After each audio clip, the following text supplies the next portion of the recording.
And we are live. Welcome to A Nice Place to Brew. I'm Jason. And I'm George.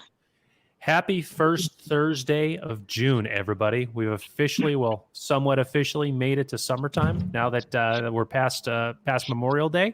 Hope you're enjoying a cold beer tonight. Hope the weather's good and hope everything's just going generally really well. We do the webcast here every Thursday at 6 p.m. Central Time, 7 p.m. Eastern Time. We also have an audio podcast under the same name, A Nice Place to Brew. It's available on all the podcasting platforms. Check us out there. You can go to our YouTube page for all of our past webcasts. We've been doing these weekly for more than a year now, so there's a lot of material. Check us out there. Our social media links are A Nice Place to Brew and Nice Place to Brew, and we have a website at www.aniceplacetobrew.com. Paulie will be joining us shortly. But before we get into tonight's conversation, George, what are you drinking tonight?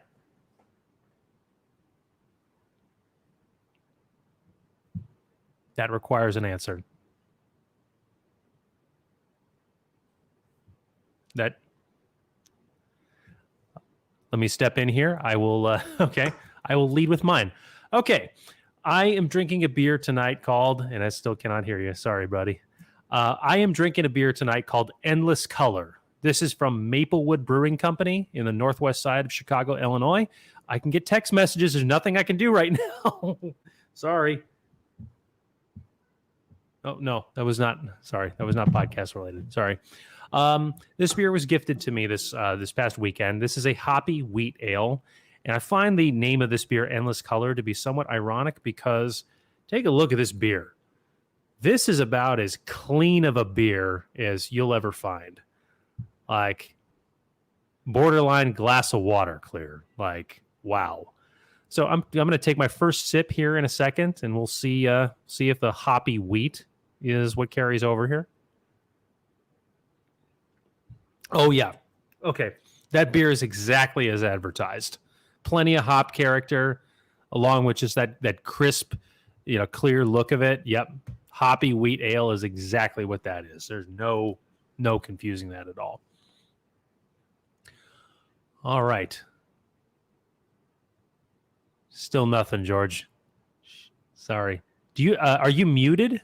I know that feels silly to say.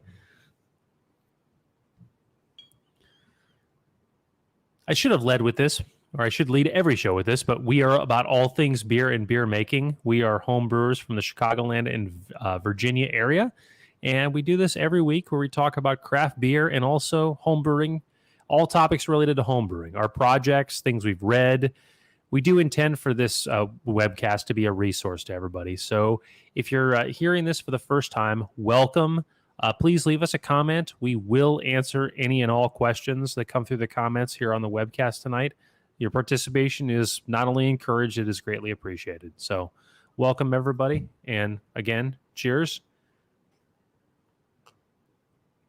Hello from the United Kingdom. Hello, Darren.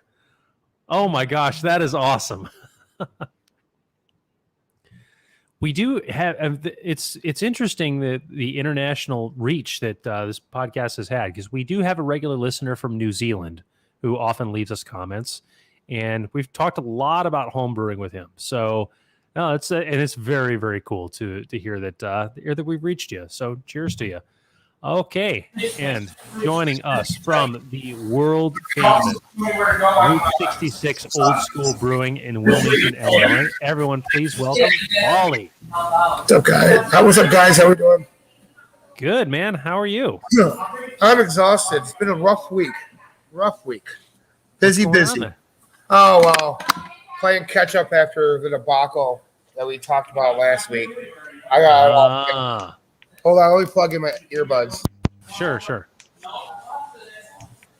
All right, one of the regulars came in that speaks loudly, so his voice travels, so I get it. Okay. But yeah, so it's just like I came, after the fun weekend of Indianapolis that I had on Sunday, I came into work. We talked about brewing. I was like, I'd rather do it another day. And so, we didn't. Tina's like, no, we need the tank, so I was here till like 7 o'clock on Tuesday night brewing and getting amongst everything else and getting it done. All right, Oh my so gosh. I believe I'm coming through now. You Yep. are, yes. Okay. Stupid. Yeah. Technical we made it. issues. Yeah. Let's get the formalities out of the way. Let's start with George. What are you drinking tonight, sir? So I am drinking from Silver Bluff in where the heck was that? In somewhere in Georgia that I was just recently. I still had a can left. It is their Piercing Point Juicy Pale Ale. And it is quite good. It's very, very fruity. 5.6 ABV. And yeah, American Pale Ale style. And the hops in it, the malt in it, they have listed as Two Row Munich and Victory. Okay. So, yeah. Nice. Polly, what about you? I am drinking a Cascadian ale that I just kegged up today Okay. down here at the brewery. It's a nice, easy summer drink at 5.7%. It's the same black IPA that I did a couple months ago. Okay. But I wasn't too happy with it. I didn't like it didn't have that bitter, piney taste that I was going for. So I did a subtle change to see how it turned out. And so here, I got hold on. Where's it at? Different bittering edition? Was that the Yeah, somewhat different. I mean, I use the same to a point. Oh, here it is. So the hop schedule that I have here originally, I bittered with Sultana the very first time, and then Cascade and Citra. I did Cascade for flavor, 15, and the aroma with Citra, and then I did some Amarillo for a dry hop. But this time, what I did is I split the Sultana, and I cut it down to 8 ounces Sultana, and I added 8 ounces of Columbus, and that brought the flavor in that I was looking for. Yeah. Okay. Columbus is a go-to bittering hop anytime I make anything hoppy. Yeah. Well, it's just one of those, it's like we got, I inherited all these hops I've never heard of, so I was like, I'll give them a shot. This was the first time I made this black IPA, and it was funny because I didn't like it at first, but everybody liked it. And then I went to an account that we had, like after it was gone, and I tried it. I'm like, maybe it was like all the flavors finally melded together. I was like, wait a minute, this is actually a really good beer. And then I was upset that I was blown at my brewery. Polly, I'm looking behind you, and that little apparatus you got going on back there, that's new, huh? That thing right there? That thing right there? Well, so when you come down, you'll understand why. Jason will know this. That's a platform that I have that I put in front of my brew stand. So when I'm checking my kettles from mash tun to boil kettle, making the adjustments so you can keep your water level perfectly, I don't have to step up on there and then step down. Now all I gotta do is stand up on there and walk back and forth. And if I want to adjust it, I just lean down and use my riptide to adjust to what I have to, and it works really good. Hey, thanks, Josh. And also, what even works even better is now, because Jason will know this. When I used to clean my kettles, I used to jerry rig a bucket and a ladder, and kind of like lean the ladder or have the bucket as a stand, lean the kettle up against the ladder as kind of a brace. Now I just pull this thing right up to my kiddie pool, put a couple wedges in there, and it'll move. Okay. But I also got something else cool to show you. Okay. Look at that. That's empty. Barrels. No, the one that's close one right here. Uh-huh. Empty. Empty. Okay, what's going in it? Well, no, it just got empty about an hour ago. Oh, okay. Even better. It had it's a Justin Vineyards from Northern Cal. It has a Cabernet barrel, or it's Cabernet in it, and then they put their blueberry wit beer in there called the Blueberry Yum Yum. Okay. So I got to try some of it today, and it was pretty good. It was very dry, and that's what Cabernets are supposed to be. Oh yeah. So, and I'm excited because I got one more barrel that's full, and I'll probably dump that one. I don't know, maybe around my 1 year anniversary here in September. Okay. So I'll have another barrel age, and hopefully soon we'll be getting more barrels and just keep Well- these barrel age projects going. And it sounds from the sounds of it that Route 66 is once again a fully operational battle station. Oh yeah, Yeah. I had it going by 8:30 Friday morning, Nice. Okay. and I could actually this is pretty good. But hold on, I'm Okay. gonna mute this for a second. All right. Jason, while we're waiting for Polly, I saw a post from our good buddy Marty, and he was kind of lampooning a brewery that he saw. He didn't say the name of, and but I they got a said problem. they. Sorry. Can you hear me? I can hear you. Okay. He said they have the brewery on their website said they have everything from ales to Hefeweizen to stout. And that apparently broke his brain a little bit. And I gotta say, I kind of agree with him. Oh, you're making me go back. I gotta look. I gotta see this. I gotta see this post now. Maybe later I will. Yeah. Oh, that's hysterical. Yeah, but we're up and actually the reason why I didn't get going the last time was, I screwed up on the wiring. I didn't have it wired right. As soon as I had it wired right, it was fine. Okay. And by opening, it was back to operating temperature. And beer was pretty cool. It was cold enough to serve. It's a hell of a lot colder than it was the night before when we were doing the show. Yeah. Yes. Okay. There you All right. are. What happened, man? Lost my audio. Oh, okay. Sorry. Uh, Can you repeat the question? I was saying a comment. Marty posted up and he said he saw the description of a brewery that said they have everything from ales to Hefeweizens to stouts. And my brain immediately went, we have everything from red wine to Cabernet to Pinot. And it was like, Peanut. Pinot. Pinot. Pinot. Oh, Pinot. Like Pinot Noir, like, so, but yeah. So it's just funny sometimes that what marketing people what gets in their heads. But I'll tell you what, you lost audio, I lost a contact, so I'm gonna go ahead and switch over to my glasses. And I will be Wow. right back. What a night this has been already. We're less I than know. 15 minutes into the show. It's just a nightmare at the moment. Yeah. But I'll be right back. What's next? Are we gonna lose one of Polly's tanks? Is that what's next? Oh, please no, and especially when it says I'm right next to one. Yeah, I know. Murphy's Law, man. Do you have Right. those? Do you have an in-floor drain, Polly? Yeah, He it's not does. very Okay, big. that's but- good. All right, I'll be right back. Oh man, I'll wait till George gets back. I got a story today. Okay. I had. Can we talk about the 500? Yeah. Okay, Oh. great. Yeah. All right. So talk to us. What great beer did you have in Indianapolis? Oh, mine. I didn't Yours? buy. Okay. I didn't buy anything down there because, we don't really. This year we didn't really spend much time. Okay. Like we didn't go down the day before and part around. We left at like 4:30 in the morning on Sunday, and Yeah. by the time I had to go to the box office and get my tickets still. and so- okay. By the time it was funny because I had tickets lined up through online, right? And then the week before or 2 weeks before the race, because I have a space case and I forgot to PayPal the guy.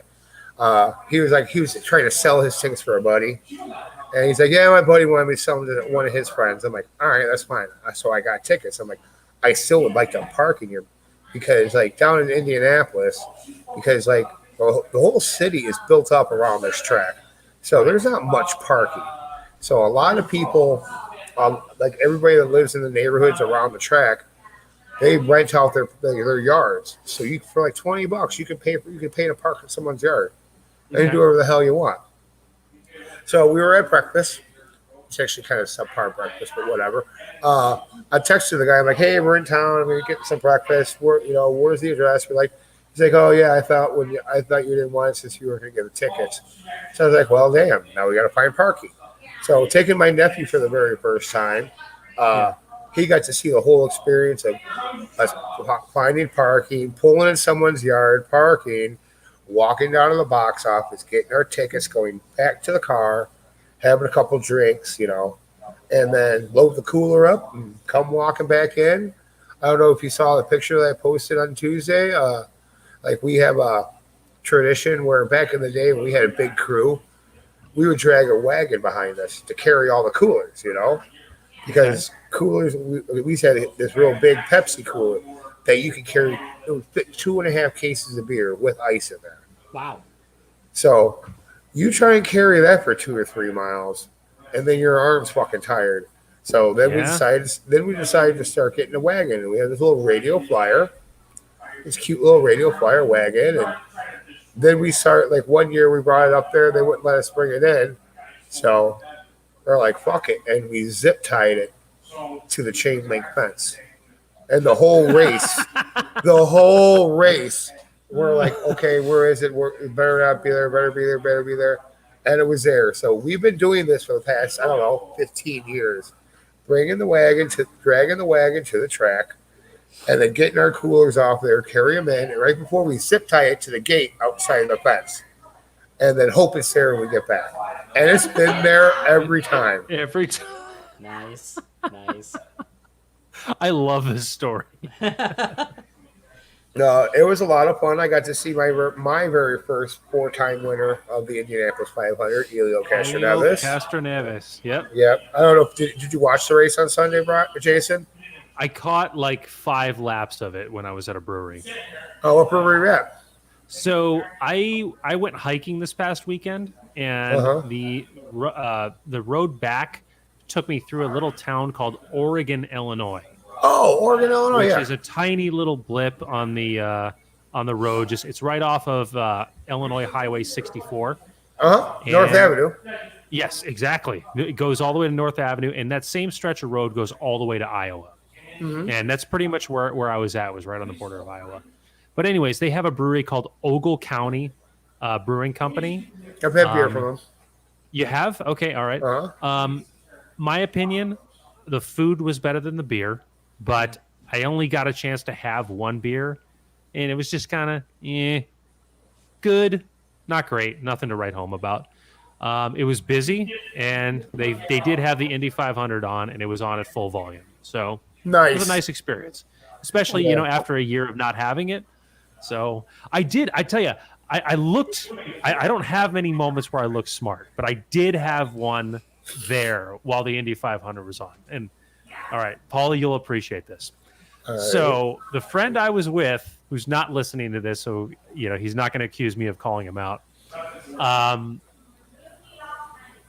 was 100% convinced that what we were watching was Formula One racing. I said, no, this is the Indy 500. And he swore, he said time and time again, no, it's not. This is not the Indy 500. They don't have cars like this. Yes, they do. But and then, sure enough, like the little icon on the left-hand side of the screen said Indy 500. Look. But they do some Formula One at stock car tracks. Is Indianapolis one of them? Stock cars run there. NASCAR runs there. Formula One used to back in the early 2000s. Okay. Before there was a year we call it the tire debacle year, where the former track, I don't know if it was a track owner or the IndyCar series president, he put this rule because like IndyCar, they have one tire manufacturer. NASCAR, you have one tire manufacturer. Yeah. F1, you have many ones. You have Michelin, you have Pirelli, you have Bridgestone, you have Firestone, you have Goodyear, you have Kumho. I mean, the list goes on. Every team has their own tire. And, I want to say it was Tony Holman. Don't quote me on the name.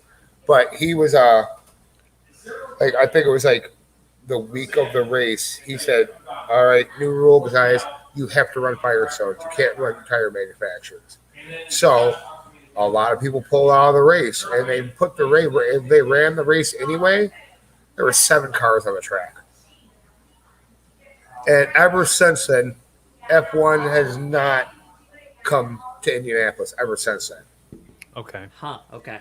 So let me ask a really basic question because I've watched Formula One maybe twice in my life. I've never seen a Formula One race where the track was the giant circle like it is here in the They're not US. oval. No, F1 is not oval. That's what I Ours thought. road. Okay. A lot of them are more road tracks. Yeah. Okay, Yeah. that's okay. Are they all non-oval tracks though? Yeah, No, they're all. I think no. F1. I believe F1's strictly road course. Okay, Darren, you're help me out here. I think there are some while they're rare, I think there are some F1 tracks that are oval, while a lot of them are road courses. Yeah. Yeah. Yeah. Well, So because like I know down in Texas, they built a track called the Circuit of the Americas. That's a new F1 track for the United States. Because for the longest time, F1 did not come to the United States. It was strictly it was everywhere else in the world. I think they even went to Canada and Mexico. They just never came into the U.S. yeah, I watch Formula One, and in the same way that I watch the Premier League.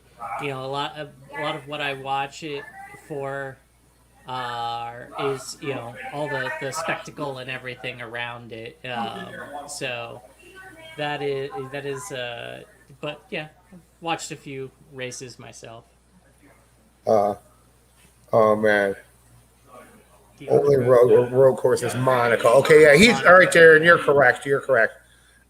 Because Monaco is on the road. Isn't Le Mans? Isn't Le Mans an actual road too, or is that Monaco? I don't know. Le Mans is, but Le Mans not Formula One. No, you're right. Le Mans is not Formula One. You're right. Okay. You're right. Yeah. I was just getting a flashback from I don't know if you guys see. Oh, what was the name of that movie? They had Ford versus Ferrari. yes. Yeah. That's really a good movie. It's a great movie. Yeah. But okay, what? Go on. Can I violently change the topic back to homebrewing? Please. Yeah. Yes. This is a show about all things beer and beer making. Yes. Well, We do deep dives on things like racing, which We your do, case in point. because they are related to beer and beer making, because once you have said beer, you have to do something while you're drinking said beer. Yes. Otherwise, you're just drinking in a dark room by yourself, and nothing good comes from that. So, you watch a race or a, football or what have you. That's it. But anyway, next week my beer will be carbonated, and I'll be drinking it. Is my cinnamon saison, which I usually call my saison, going after my astronomical theme, is Soul Saison. Since this one is cinnamon, and because of red hots and everything, I'm calling this one Red Sun. And we'll see how it turns out. But next week Okay. I should be able to drink it. Okay. All right. Snow globes appreciated. Yes, well, depending on how it turns out. So speaking of George, did you try the snow globe, that unmarked one? I am saving that for my next brew day, which is going to be Okay. I was kind of hoping you were going to drink it on the show today so we could talk about it. So Well, if you'd rather talk about it on the show, then I will do it next week. Yep, let's do it next week because I would rather watch you. I would rather watch you try and figure it out. Okay, fair enough. What kind of ABV am I looking at? Hold on. Let me refer to the book here Okay. because I got so many goddamn beers out there. This may be the one question about this beer that we can answer I know, right? because everything else is Yeah, everything else a conversation. You're on your own. Oh, look at that! I pulled right to the page. My 20-second batch. I could give you some hints, but screw you. You ain't getting no hints. Hold on. Let's go with hold on. 10. Can one of you guys bust out your Oh, Jason could do it in his head. 10:58 to 05. Call it about 7. Yeah, I was gonna say at All right. 6.5 to 7, right? Yeah. Yeah. Yeah. Okay. Yeah. All right. Cool. Just trying to see what kind of night I'm gonna have because that's. Yep. That's I don't think you were Great talking to Carson. Okay. What did we send? What did we send him? A 16 ounce, 24, 32? 32. It was 32. Okay, got it. Yeah. With a corraler, yeah. Yeah. Because I see whenever I can something, it's always a 32 ounce. Yeah, that's true. Yeah. Yeah. Although we Yeah. are gonna, The- we are. I will say, like I said before, thank God for USO5. I brewed my first beer where I actually drove it down all the way to 1.000. And Nice. considering it's a Saison, that's exactly where you want it to be. So I'm looking at a 6% Saison once it's ready to go. Okay, let's talk about that. So, you fermented hot, real hot, didn't you? I did ferment hot using an electric blanket when I Okay. was doing the Saison. Okay. Trying to get as much out of that as I could. Okay. And then once I added the USO5, considering that's more standard room temperatures, I controlled the temperature, but to a much lower amount, keeping it mid 60s as best I could. Yeah, And so I didn't ferment hot with the USO5. got it. So, what helped you get all the way down to 1.000? Just I think not having the right balance of malts, and so I didn't create a whole bunch of unfermentable sugars, non-fermentable sugars, and then creating a good environment for the USO5, because by the time I pitched that in, it was already at like 1028, something like that. So I did a full pitch of USO5 at 1028. It just went to town. It took it like 2 or 3 days to really get going and start the growth phase. But once it did, it just got going and drove it down. Wow. Okay. Yeah. Did you intend for it to get that low? Yes, I wanted it to be, and my Play-Doh actually said it was at 0.997, I want to say, by the time it was done. So the Play-Doh was My just a gosh. tick off, but Yeah. considering it's doing its best to estimate based on CO2, did Right. a pretty damn good job. So, yeah. Man. So, do you intend to serve it that way, or do you do anything to bolster the final gravity? No, I'm serving it You're, dry. you're leaving it as is? Yeah, I'm leaving Wow. it dry. Yeah. Wow. Saison, that fits with the style. They can be very dry. I did try it when I took because I did a hydrometer reading with Wine Thief, and Okay. when I took that reading, I didn't put the rest back in the fermenter. I put it in a glass and tried it, and it had some good Saison notes. It was nice and dry, and I think, although I'm hoping it comes out a little bit more once it's carbonated, I think I got a little bit of the cinnamon flavor as well. Okay. Mm-hmm. Wow. Yeah. So I can't get past that final gravity number. I know. I was Like, very, very happy. My brain keeps going back to my winemaking, and that is something that you do strive for in winemaking, is that you'll finish all the way down, past the 1.0 mark, Right. which you did. Right. And then back sweetening becomes, part of the conversation. I've never not back sweetened with that. I mean, the idea of serving a wine that has literally 0 sugars left in it is kind of crazy.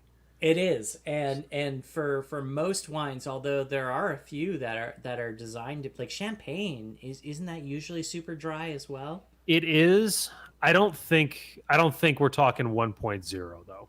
Okay, yeah. So I mean, to be honest, I'm in kind of spirits territory with my final gravity. Okay, I didn't think of that, but that's a good point. Yeah, so it's definitely the driest beer I've ever made. Oh, certainly. Yeah. I don't think you can. I mean, science doesn't really go drier than what where you're at right now. Yeah. So you had no specialty grains that left any unfermentable sugars. Apparently not. Yeah. Or I mean, so a gravity of 1.00, which as we know is the same gravity as distilled water, Right. is a bit misleading because the alcohol is going to be less dense. So there still can be some sugars in there offset by true. the alcohol, which will have it be so so there's probably some sugars in there, but actually while we're talking about it, let me pull up the recipe Sure. and see what the target final was on my recipe. Oh, that's a great question. Yeah. So I'm gonna throw a guess out there based on nothing but my intuition. okay. I'm gonna say it's gonna say 1.007. For a saison, that's probably not out of the realm. Yeah. Yeah, let me see. All right. Final. Let's see how my gravity. dice roll guesses go here. Yeah, you're damn close. 1008. Yeah. Okay. All right. Yeah. So I think part of that is I had a little bit more liquid than I had intended. My boil off rate wasn't quite as much as I thought it should be. Okay. I ended up, instead of into the fermenter at just over 5 gallons, I ended up with about 5.5 gallons. So that's going to dilute things just a little bit. And about 10%, theoretically. So that's going to drive down the final a little bit. And yeah, so I mean, I think it just kind of came out that way, but it was definitely designed to be a dry beer. Oh yeah. Yeah. Wow. I look forward to trying it. Yeah. Extremely dry cinnamon saison. So you're the one that you made. Yeah. Is that Yeah, we could talk. Where are we with that? So yeah, it is now carbonated. So I Okay. transferred it to a keg on Monday, and I just poured my first sample of it about an hour ago. I can say this because Paulie's not here. I made this same style of beer last year, or was it the year before? One of the two. I Okay. should remember this, and I'm not sure offhand. I'm pretty sure it was last year. This beer is exactly what I remember it being. Nice. Exactly. And I have some differences in this. Like the recipe's a little bit different. I definitely used a different yeast. But that sample I poured was exactly the beer that I remember making a year ago. Okay, but then I guess the question becomes, is that a good thing or a bad thing? Because you made changes to it ostensibly to improve it, right? There's even the little changes would end up being subtle. Okay. So I don't consider that a fail if Okay. the beer is, exactly what I remember it being, because, it was a beer I enjoyed a lot. Yeah, And I mean, all consistency the is characters. great, but Yeah, it is. And all the characters that I was trying to produce happen exactly that way. Okay. So no, I think it's a win. And you're right about consistency, because that's really difficult to achieve as a home brewer. Right.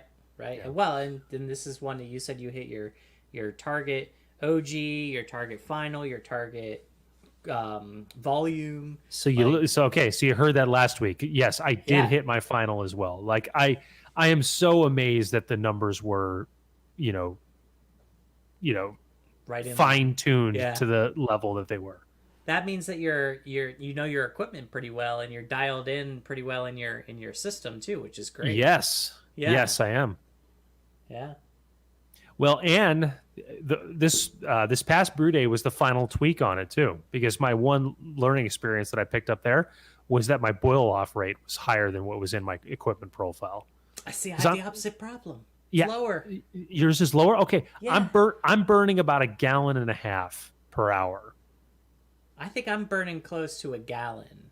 Okay, well, and I think that's the standard setting in Beersmith is 1 gallon per hour. Yeah. So I think what I'm going to do is I'm going to run a test. I'm going to fill my kettle with 7 gallons of just water. Get it up to boil it for an hour, and see where I am. Okay. And that'll help me dial it in more, but I'm fairly certain it's going to be damn close to a gallon an hour. Yeah. Yeah. Well, I would say that's not broken. So don't change anything. That's where you should be. And, you're not losing too much liquid in the process. So you got a Yeah. good thing going. Yeah, true. Yeah. What are you drinking, Polly? That honey mango Berliner, Okay. Nice. which I fucking love this beer. I love this beer. Dude, Yeah. it's funny. We that went on last Friday, and we've already ripped through the first half hour. It was gone by like Tuesday, Wow. Wednesday. So You went through the first what? half barrel, first Half keg, barrel. Oh, my gosh. in like 3 or 4 days. That's impressive. Wow. Okay. And then me and Brian keep talking about it. We are going to brew this again. This might end up being a staple. Yeah. Okay. I mean, that's a pretty solid summertime beer right there. Like, that's well worth going back to. Actually, tomorrow I got to talk to the Brewers Association girl, and I can get myself registered for GABF. Nice. And I some beers in the GABF. I'm going to Denver in September. Yes. Yeah. So, Speaking of the Brewers Association, I saw you finally got certified that you're not going to kill anybody with your beer lines, huh? Nice. That's a very informative course. I actually had reached out to them. Yeah, I mean, even for your local home brewer, I mean, like you weren't there at the time me and Jason talked about this when I started that class. Like, I thought I was doing beer line cleaning right. Oh, I know I was doing it wrong, and from what Jason told me, he was doing it wrong. And the only way we know this is by taking this class. Yeah. So now I have the class, and it's my first certification as a brewer, and I'm very proud of it. It's hanging up in the brewery right next to my control panel right over there. Oh, did I show you guys my new tool? My new toy? I don't think so. Oh, Let's see. hold on. He's very excited. Yes. He's I can tell. Oh. Oh, yes. Yes. Yes. I've seen this. Maybe not on the show, though. Yeah, I have give not. This is what we call a Zom, made by the Zom Nagel Company. Okay. What this tool does, I'm sure if we've all looked at our brew sheets, and when you go under the carbonation section, when you do the printout, you always have your units of your volumes of CO2. Yeah. That tool right there measures it for you. Oh, measures your vols of CO2? So you can know exactly what your CO2 is every time. Nice. And if you need to give it more CO2, or if you need to get rid of a little CO2, this will tell you what to do. And it's pretty easy. I'll show you guys how to use it real quick. So in the bottom, okay, look, you got 2 gauges. This is your pressure gauge. Hang on, Polly. I'm going to feature you here so you can. Oh. Okay. All right. Oh, nice. nice. You have this is your pressure gauge, and this is your temperature gauge.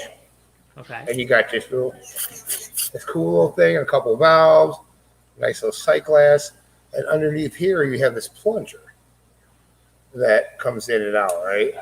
It's a little greasy because I just lubed it up today. That's what she said. Yeah.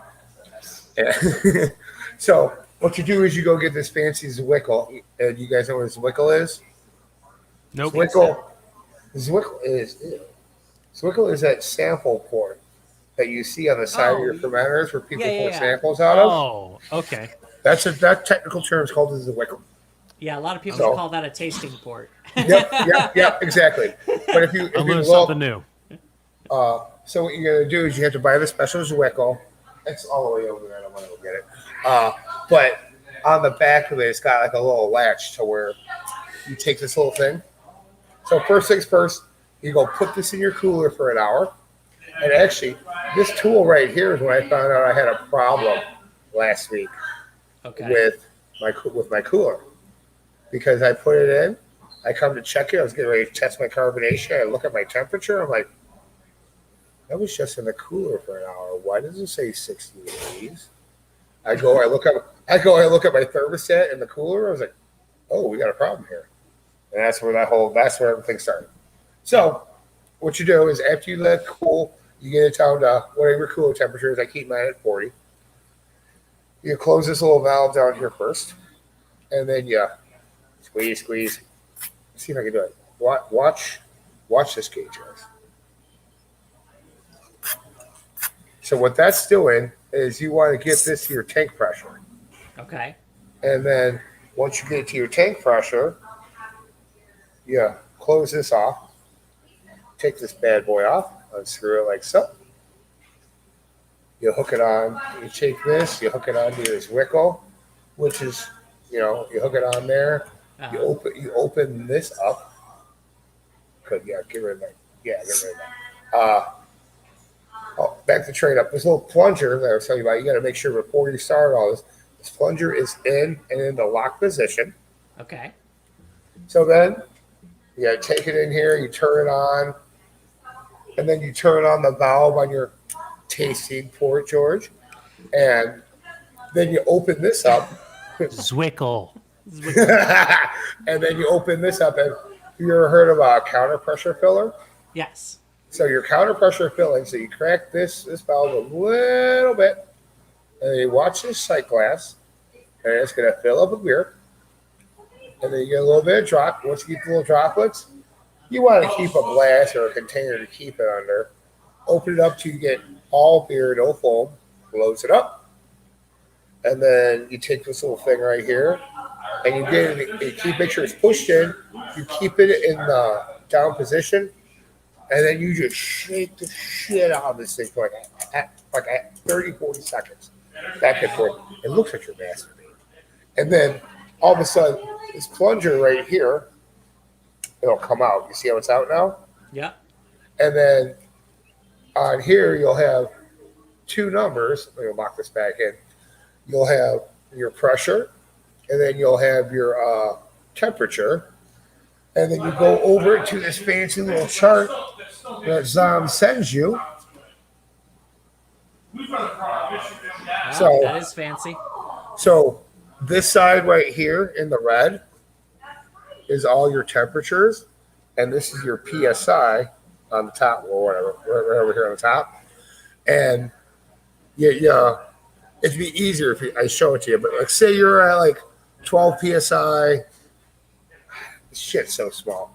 But then you'll do the cross reference, and it'll give you like what your number is. And on your brew sheet, like for the most part, beer should be 2.3 units of carbonation. So you do that, you cross reference it, and if you're at your 2.3, beer's ready. Is it kind of like this, Polly? Because I've kept this as a Yes. bookmark tab. Yes. This is a forced carbonation chart. So, okay, this helps you determine. So theoretically, this is if you have this pressure at this. The way I've used this, if you have this pressure at this temperature, this is what your vols will be. But the way you're doing it is it's saying, okay, what is my temperature? What is my pressure? Therefore, what is my vols? Right? Correct. Yeah. Okay. And this right here, almost every pro brewer in the nation, I would say, I don't want to say the world because I don't know, but in the nation has either this or something similar to it. Okay. And like they make cheaper versions of it. It just doesn't cut up. Like prime example, some friends from the local homebrew club. One brewery bought this cheaper one. They thought it sucked. And the one thing about this tool, it's fucking expensive. That thing right there with this wickle, $1,700. Wow. You know, I think I talk shit about you and your fancy little $150 airlock or whatever the hell that thing is. Get one of these. Get one of these and we'll talk. But no, I mean, I've noticed the quality and the carbonation in my beers. Takes the guessing game away. No longer, oh, I'll try it. Oh no, it's not good enough. Well, let it go longer. Oh, I gotta try the beer again. Darn. Oh, you Darn. keep doing that, you're gonna be buzzed by the end of the day. Darn. Damn. Well, that's not fun. We still got a couple hours left of work. Okay, all right, Yeah. fair enough. But so yeah, that I've been able to tell the quality of the product that I'm putting out now with that. Okay. So I'm seeing so many parallels with spunding experiments on the homebrew scale. Uh-huh. I mean, a Yeah, lot but- of parallels. I mean, that might be where the whole spunding and pressure and fermenting under pressure came from. I think so. That makes Yeah. perfect sense. But yeah, so I got that now, and it was kind of funny because I was showing you this thing. I mean, my eyes are bad. I can't fucking read this. Tina, one of my owners, she went out and bought a magnifying glass for me. And so today, I would Jason knows this. In the building, we have Nelson's Furniture, and they have an office over at Nelson. So I brought this card down to them, like, hey, can you blow this thing up for me? So they blew it up on 2 sheets, and now it's hanging on my door Okay. at the brewery. All right when you walk in the brewery. That's a way to do it. Yep. So now there's none of this using a goddamn magnifying glass trying to look at this little ass letters. It does look small. Like Oh, it it looks like an index card kind of. Yeah. All right, here I'll tell you what. Brew sheet. Yeah, that's small. Yeah. Yeah. So all right, I might see if I can get her to laminate it for me. So then, Okay. because I already spilled beer on it, I was like, course damn you it, I have to. It's already on the wall, or it's on my door. I should say. So Is there a magnifying glass app on Android phones? Yes. I don't know. Is there? It makes perfect sense that there would be. Yeah. I've never had a reason to look that up. Yeah. There definitely is. Yeah. Yeah. If you can zoom in for a picture, you're basically doing the same thing. Exactly. So people have just created But when magnifying glass apps that take advantage of the camera. You know? But when you look at this, I mean, you go from PSI from 1 to 30, 20, and then from looks like I can't even fucking read this. This all the way up to like maybe 32 up to like 80 degrees. So it's got a lot of lines in it. Yeah. Yeah, and if on a pro scale with spending $1,700 on that little device, if you're fermenting it, let me rephrase, if you're pressurizing at 80 degrees, you're doing something wrong. Uh-huh. Well, yeah, beer won't accept carbonation at that level temperature. Yeah. Right. I mean, I could go get a magnifying glass, but I don't feel like going. It's all the way over there. Well, I'll tell I you have what. to get out of my chair, and that's not going to happen today. My forced carb chart, just so you know, only goes up to 65 degrees. All right, damn it, give me a second. Remember our early days of pressurizing kegs, George? Oh, I absolutely do. In order to get like 2.5 vols in my basement at 65 degrees, we were carbonating at 30 psi. And leaving it for like a week. And leaving it for like a week. And it Yeah. worked, but we went through So much CO2. CO2. Yeah, we did. All right. Well, this one goes at 60.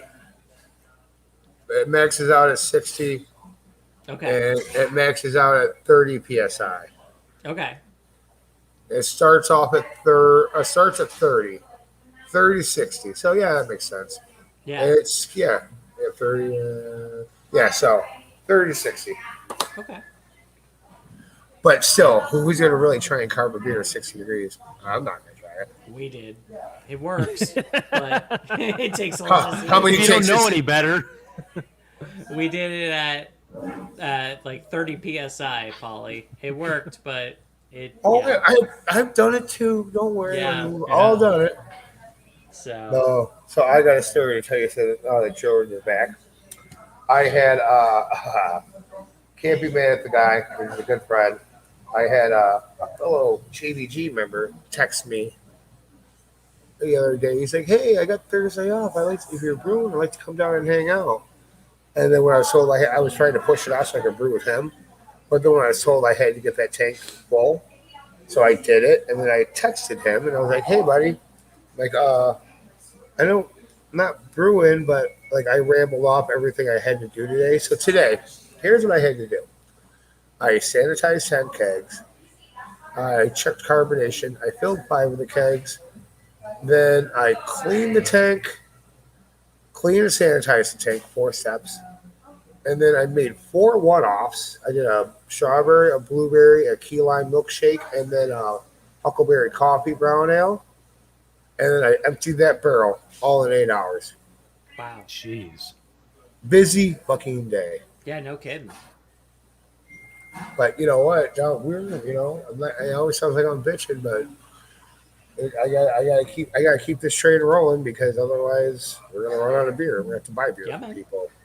Yeah. Don't want to do that. And I don't mind keeping busy. You know, Yeah, that's good. it's better than sitting here playing on my computer and then Hey, watching porn on my phone. What? Yeah, no, that is better than that. Yeah, I feel like we have to touch Wise. on something. Is last week we talked about that we were going to talk on gluten-free beers. Yes. Unfortunately, all 3 of us just were swamped this week. You've heard from Paulie what he's been doing. I've been working on various network security issues for a company, and Jason had end of month to deal with at his company. So I'm just making an assumption there, Jason, but I think I'm right. You are? And so we're pushing off our discussion of gluten-free beers until next week, but we'll circle back on that. Every Thursday, 6 p.m. Central Time, 7 p.m. Eastern Time.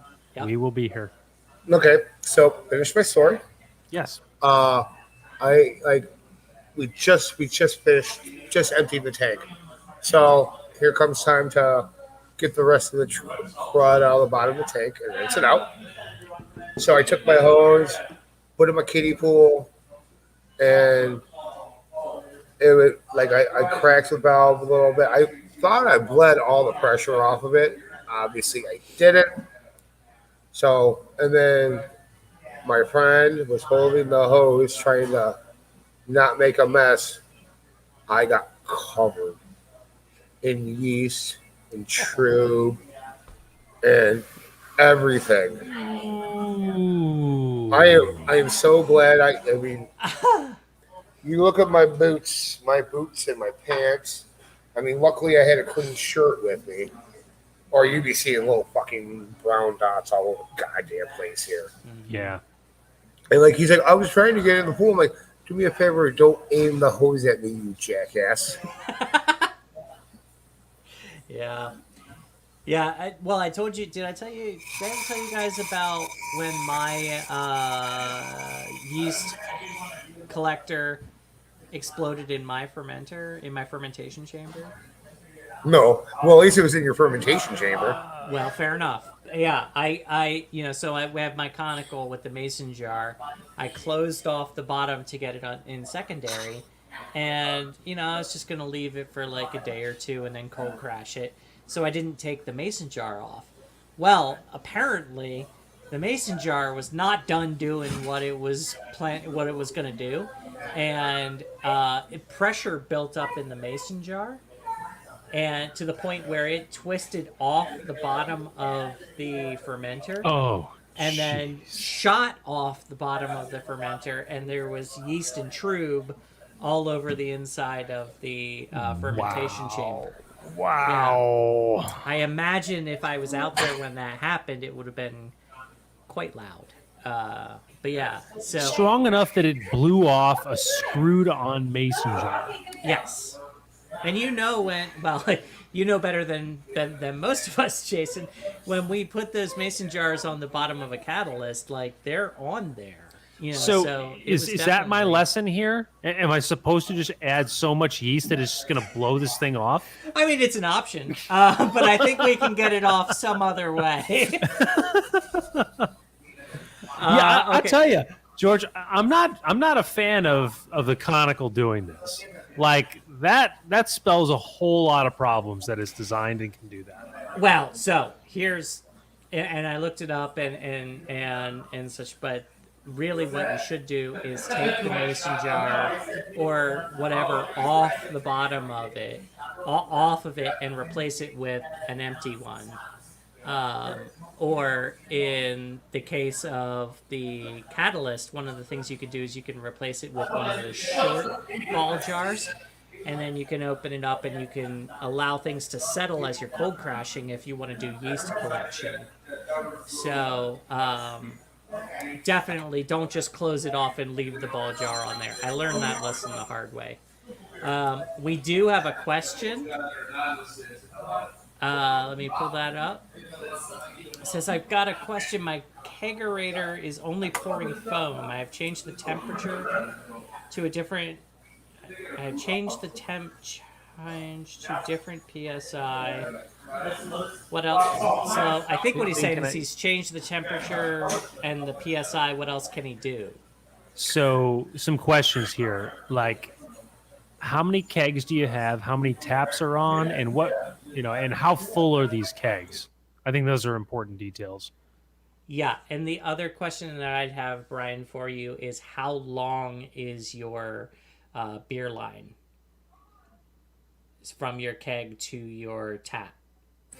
All right, hey guys, I'll be right back. I just got a delivery I got to take care of. So keep this question going. I want to hear what's going on too. So I'll be back in a second. Okay, sure. Bye. So, Brian, one of the most common things when you have that situation where you have just foam coming out is your beer line is too short.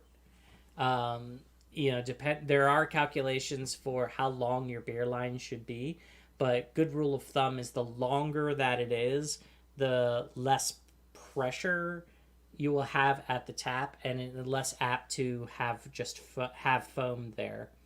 I think in mine I have about 5 feet per tap. Yeah, I think I have 5-6 feet myself. So it's much longer than is needed, but it's there because of trying to compensate for pressure. Yeah. No, that's really good advice. The other thing I would recommend is it's counterintuitive, but if add more. Yeah. Yeah, 3 to 4. 3 yeah. to 4, add more. The other thing is counterintuitive. If you're getting foam, don't open your tap part way. Open it full to pour your beer. If you only open it part way, you're going to get more foam. It's cutting off the liquid rather than the carbonation. Correct. So whenever you use your tap, open it all the way and then close it when you're done. So that would be my suggestion. So yeah. Great advice. Anything else, Jason? No, I think you nailed everything. Yeah. So yeah, good question, Brian. It's a common thing that happens, especially when people build kegerators at first. There's a lot of things to go wrong. Yeah.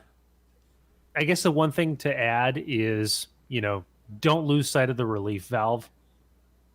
So, I mean that can be as simple as just, blowing off that excess pressure, right before you're pouring beer.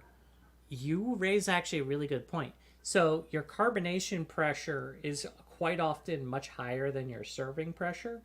What is your pressure, Brian? What is your pressure at when you're serving? Oh, yes. So I'm really glad we landed on this. This is really important. Yeah. I didn't think about that until right now. Oftentimes recommended serving pressure is between 4 and 5. Mm-hmm. I will say that I run 4 lines, my kegerator, and I typically will set my serving pressure at between 8 and 10, which is probably more than I need, but I'm a little uncomfortable going further down than that because I'm too afraid about losing too much Carbonation. pressure. Yeah. Yeah. Yeah, mine's between like 7 and 9, so I'm right there with you. But I use a slightly longer line to compensate for that. Yeah. Yeah. Meaning your gas line from your No, my beer line. Oh, from your beer. Oh, okay. All right. Mm-hmm. Yeah. Yeah. So, yeah, it might be. It's probably a little bit longer than I need, but yeah. So. Where is Paulie? You're Around round 4. 4. Okay. Okay. All right. That's a good serving pressure. Yeah. I think the best thing you. Go ahead. That's not going to contribute to too much foam. Yeah. I think the best thing you can do is get a longer beer line. There you go. Well done. So, yeah. Where is Paulie? Keep the questions coming, everybody. Thank you so much for the participation. Yeah, he said he had to do something, so yeah. There he is. He's got yet another one.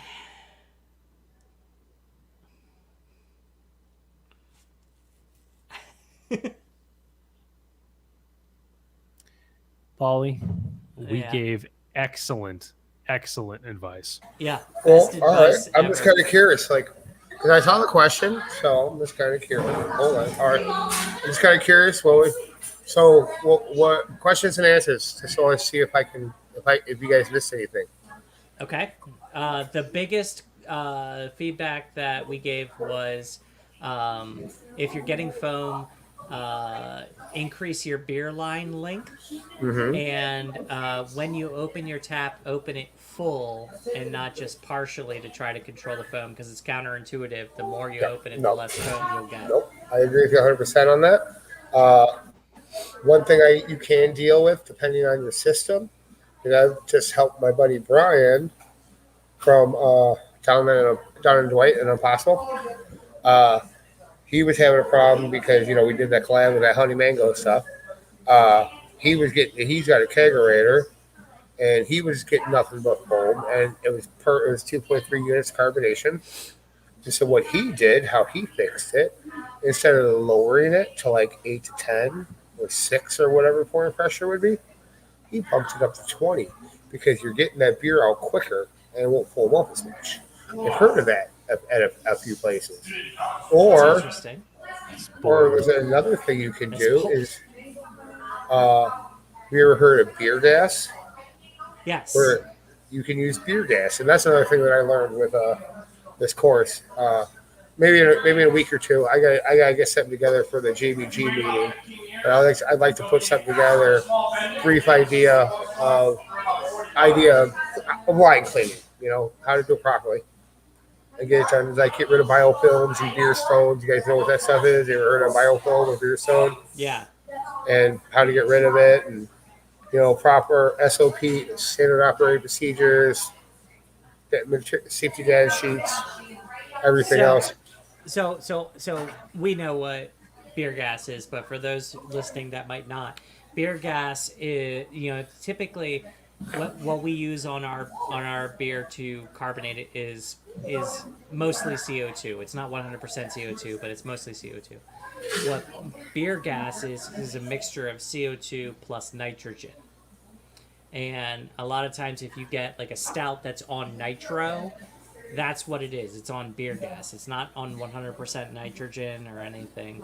But it's what typically results in a much smaller bubble for your foam, but also a much smoother finish for your beer. Very popular for stouts, and I could definitely see how if you're having foaming issues, why beer gas would help. I will say though, Paulie, isn't beer gas a little bit more expensive to run? It is. I'm sure it is. I've never had to quote it because what we use with our system, we have what we call a direct draw system. And okay, so you got two things. You have direct draw, long draw, and then temporary. Your temporary system is like we're going to a party, you hook up your CO2 and you hook up your picnic tap, you tear it apart, or the pump or the kegger, that's a temporary. A short draw is kegerator, or like you see most of these other breweries where they got their rail that's attached to the walk-in. We're right behind them, and the long draw is I talked to Jason about this, but a long draw is something to where, like, say your walk-in is in the basement and you have a real long beer line, and you don't want to use CO2 because if you up the pressure, that's what's going to help. That's what's going to overcarbonate your beer. That's when they say use beer gas. Right. Like example, Chicago Street, that's a long draw system. Their walk-ins in the basement. They got that real nice rail at the corner of the bar, Yeah. That's what they call a long draw system. Would Pollyanna be kind of the same thing? Because theirs is downstairs where Yep. there's... Yeah. Okay. If their walk-ins in the basement, that's a long draw too. Okay. Yeah. But those are your three basic dispensing systems, as we call it. Right. Okay. Wow, I sound all smart and shit. Yeah, man. I'm impressed. You could teach this. Yeah, well, come to the meeting in July, Jason. I'll have a full presentation for it. I'll be there. Right. Yep, and that's actually when are you coming into town, George? What date? I'm gonna miss the JBG meeting. I already. Oh, Yeah. okay. Yeah. Just by like 2 days, I think. Yeah. Oh, not by much, gotcha. but I'm gonna miss it. Yeah. Oh well, we'll see you on Saturday or Sunday. Yeah. Sunday brew day. Actually, I gotta look at that recipe. So getting that stuff together. That's good. That's like almost that's over almost a month away. Yeah. I'm just at the end of my schedule now, so time to start scheduling other stuff too. Yeah. For the next month, 2 months. Order my stuff. Blah blah blah blah. I'm excited for this price table for everyone. All kinds of. I know. I showed Jason all the cool stuff. Like, Glickman sent me a bunch of cool stuff. Jason or George, they sent me koozie holders that have a sight glass on them. What? Yeah, Isn't that awesome? That's crazy. it's in the form of a pint glass and everything. You raised a good point. There's good points being raised all over the place here because I'm a mail order brewer at the moment. If I want to brew next weekend, the weekend of the 12th, I need to get going on my order as well. Your order. Mm-hmm. Yeah, it should be in by tomorrow. To be honest with you, tomorrow is Friday. What's your lead time when you order? Like order for more. I know I'm like 3 or 4 days out of because I've ordered a few things for more myself. Yeah, I am too. They as long as I can make sure I'm ordering out of their warehouse in Pennsylvania, it usually gets here 2 to 3 days. All right. So I'll put together my order and yeah. So and then What I are you got brewing? check it. That New England I was talking to you guys about. Oh, okay. Yeah, so Yeah. I got to make sure my buddy has the Jasper yeast as well. Oh, so yeah, I can use that. So a few things to get together on that. It's kind of funny because Uncle Rick, part of the Peanut Gallery, I taught him yesterday on the water profile at on Beersmith. Okay. Because for the longest time he was using his own tap water, and we got talking about it, and then he started using distilled water, and he could taste the difference in it. And then I showed him how easy it was for water chemistry on Beersmith. It just blew him away on all the different styles. Like, you want to manipulate the water to be Dublin, Ireland. You can do it. Yeah. Actually, no, I think about it. I gotta look at that. 'Cause I think I did just use that water profile. Dublin? Dublin, Yeah. yeah. When I did our Irish Red. Okay. I think I want to say I used a water profile on that. That'll be part of my day tomorrow. Tomorrow is start carbonating that. Hopefully it'll be carbonated by Monday. I got to label all the bottles for bottling next week. I got to get signed up for GABF, get my entries, and work on brew days for that. I got to figure out. I really got to go. That's tomorrow. I got to go through everything. It's like I would love to enter Polly's truck, but if there's like last year, if there's like 150 entries, You got stiff competition there. mm-hmm. I'll tell you what, it's a long-standing dream, if you will, for a lot of home brewers to start a brewery or work at a brewery and take what we love and turn it into a career. Is it everything it's cracked up to be, Polly? Yeah, it is. Good. Yes. No, it is. No, it really is. I mean, trust me, I have my days. I have my days. We all do. I think I'm gonna have to keep a bag here of change of clothes all the time. Maybe a pair of underwear. Because oh my God, Jason, I gotta tell you this. So remember what you did last night during Peak Boots Day when you blew up the hose? Yeah. I did that yesterday with 150 psi. Oh. Yeah, you might need a full change of clothes or Well, no. maybe brew in a hazmat suit. Just No in shit. case. No. What it was, I was cleaning kegs, and like a lot of brewers, like if you don't have that fancy $10,000 machine, you figure out a way to clean your kegs. So I'll take a picture of it. And we can talk about it. So what I do is I'll set it all up. I have 2 head fillers. So I can fill 2 kegs at a time. But then once I get done with a cycle, say I'm done caustic cycle. I could either let that fucking shit drain, which will take an hour. And if you got 10 kegs, it's gonna be 5 hours that you're waiting on. Yeah. Or you could use CO2 or compressed air or something like that, right? Right. So we're trying to save a little bit of money, and that's spent because we don't have a bulk tank or anything. So what we'll do is when I'm pushing water or caustic or anything else out like that, that's not going to see the poor sanitation.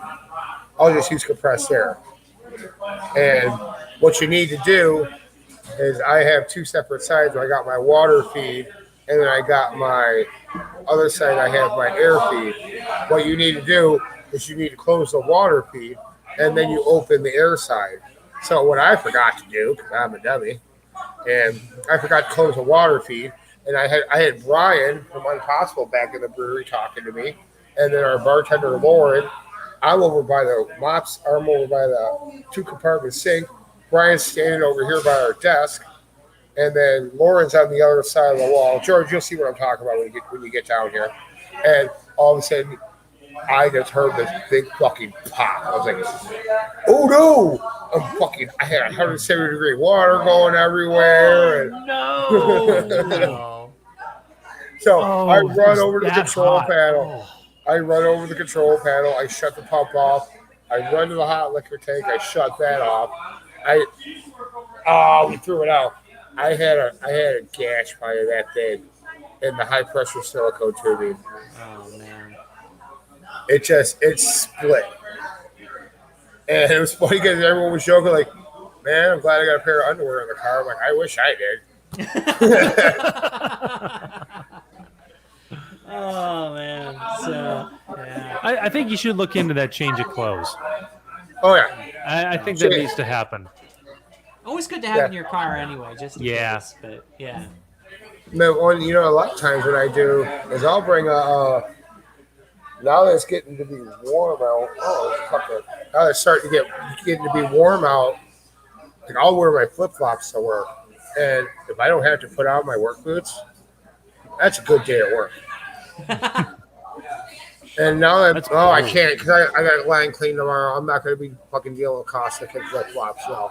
Tomorrow I'm going in. I'm going to show up at like 7:30 tomorrow morning, and give me like 8.5 hours before we open, and I'm gonna clean my draft system the way I was taught, the proper way. Cool. Yeah. So it'll be Super fun. Clean taps. So tomorrow's a good day to go drink it at Route 66 in Wilmington, huh? Well, hopefully, if I don't fuck it up. Yeah. But you know me, I'll figure out a way. If there's a way to fuck it up, this guy right here can figure it out. Yeah. Hey, before we close up, you guys have an anniversary event coming up. Yes, a week from Saturday. Yes. Oh, Okay. wow, You want to? Okay. So you want to give the details on that? Yep, Saturday, June 12th, 11 to 11, I think. I don't even know what time we close. I think we close at 11, maybe midnight. Okay. I'm never. All right. I hopefully I'm not here that late, but sometimes it could happen. Yeah. We got a special barrel age release like the one I was showing you back here. It's a blueberry wit. It's been aged for about a year in a Cabernet barrel. We got a bottle release for that. We're gonna have that on tap. We're gonna do a bunch of one-offs. We have probably like, I don't know, like 7 or 8 gift cards from local breweries. So every hour we're going to be doing a raffle giveaway where you can win a $25 awesome. gift card for us, Steam Hollow, Nick and Ivy, Metal Monkey, Manhatch, and Will County. That's all I can think of off the. Oh, Impossible Mead. Okay. So it's going to be fun. Oh, here's one thing before we sign off. I don't know if you guys, I don't know, Jason, if you saw Brian's post on Tuesday about the new law that just got passed. We're just waiting for our governor to sign it. Oh, did the direct sale thing happen? Well, for wineries and meaderies, yes. Oh. No, the whole thing of the delivery, that's the only thing Yeah. that got shot down. That was the only thing that got shot down. But like big breweries like Brickstone and Revolution and Half Acre up here in Illinois that had to use because they were over the limit. Now, if they want, they can self-distribute. Brian or meaderies or wineries, because before the only way they could sell to they had to sell to a certain liquor license.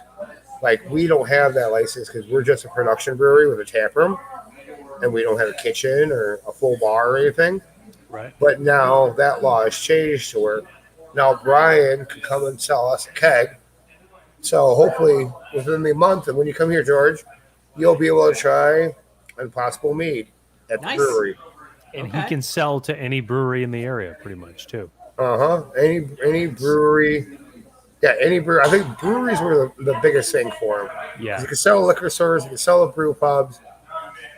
But yeah, it all depends on your license for your. So, needless to say, for Brian, this is a game changer for his business. It's a game changer for everybody in the industry. Yeah. Because like now, if I wanted to make a cider or something and sell it, I don't know, I can't. But now, the whole thing is, it's great to where, like say I got a friend that owns a cider company. And we want to give them a shot down here. Sell us a keg. We can buy it off them, and we can sell it out here, and not have to have it under the table or worry about getting losing our liquor or gaming license or anything like that. Right. It's really funny when I was reading some articles on the proposed law changes that they were doing for Illinois, and especially when it came to distribution for craft breweries and the 3-step way that you guys have, where it goes brewery, distributor, store, Yep. or end customer and things. And so the proposed law was just the brewery could sell directly to the store, which sounds like that went through, correct? Or is going through? Okay, good. We're just waiting for it to get signed.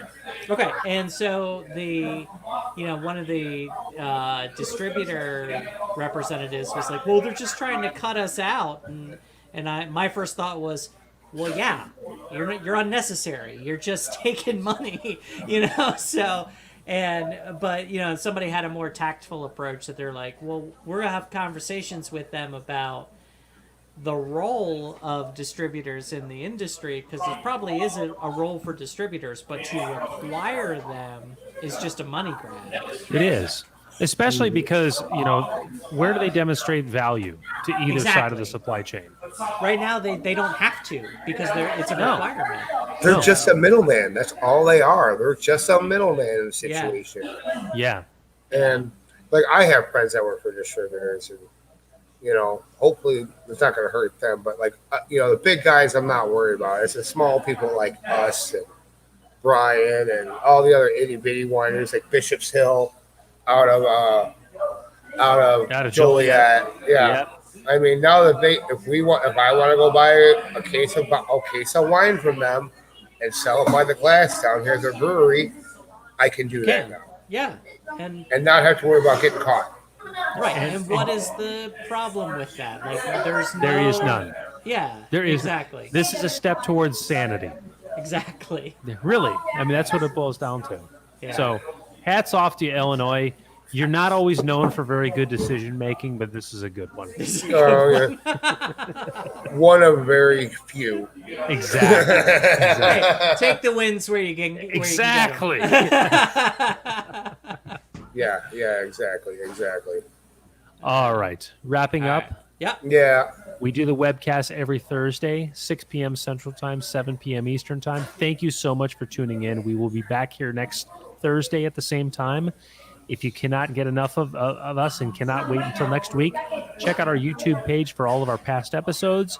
Also, check out our audio podcast on all the audio podcasting platforms under the same name, A Nice Place to Brew. Our website is www.aniceplacetobrew.com, and we are on social media as Nice Place to Brew and A Nice Place to Brew. Thank you so much for tuning in. Hope you have a great weekend. Hope you're enjoying a cold beverage. And before we sign off, we raise a glass one last time and we say, George, send us out. It takes a lot of good beer to make great beer. Cheers. Cheers, guys.